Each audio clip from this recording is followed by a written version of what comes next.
We are in the 13th day of this war which was forced upon us, which we didn't want, which we have no choice but to win.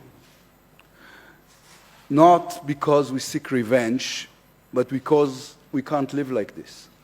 Last week I went to visit the people who were evacuated from Kfar Aza.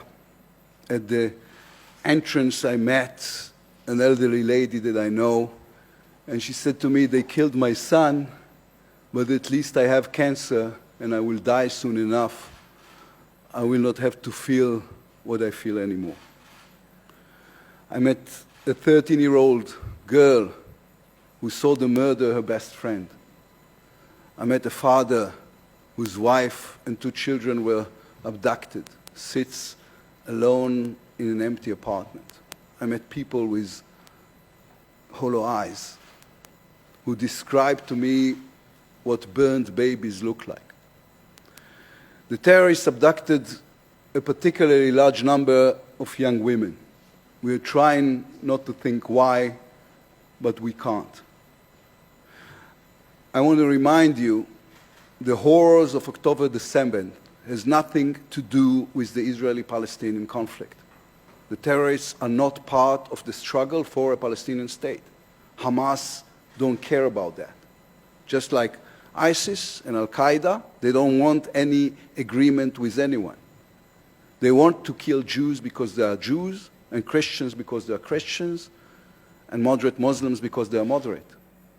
They killed 260 young people who went to a music festival because Hamas don't like music, they only love death and bloodshed. It is interesting and shocking how quickly the world has moved on. Israel was giving barely a week of sympathy and global shock. And then the world went back to attacking us for defending ourselves. I've got one question to you all, and that question is really the reason we're here.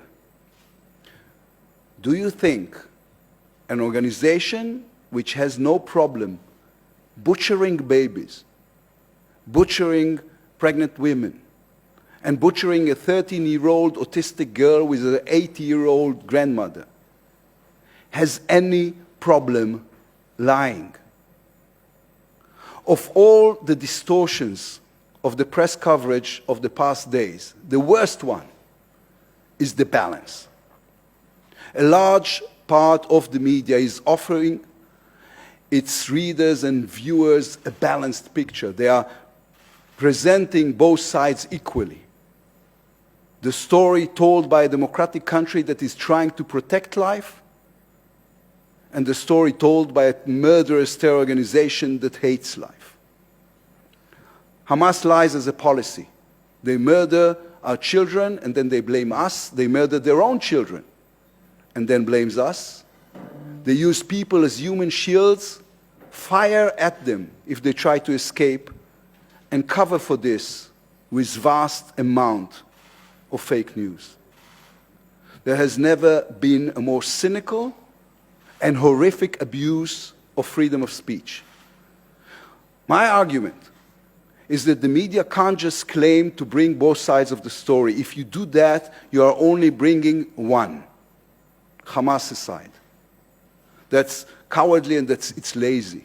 It's an insult to the victims, including the Palestinian victims.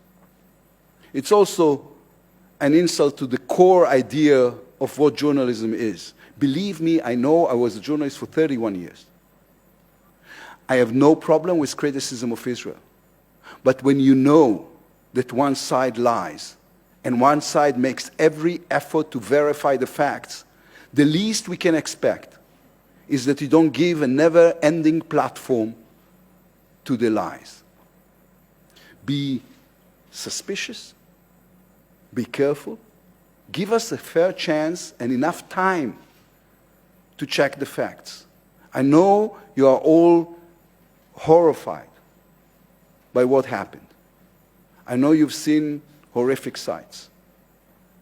I know you've told the stories of the victims. I know that none of you want to support Hamas's evil, but that's the result. What's happening here in the past days is nothing less than terrible. Israel is trying to defend itself. We can't live like this. We can't ask our children to live like this. If the international media is objective, it serves Hamas. If it just shows both sides, it serves Hamas. If it creates symmetry between sufferings without first checking who caused it, it serves Hamas. I know you don't mean to, but that's the result, and it's time for it to change. I'm not telling you how to do your job, but it's got to change. We will be happy to work with you in any way you suggest to make sure the way this conflict is covered changes fundamentally.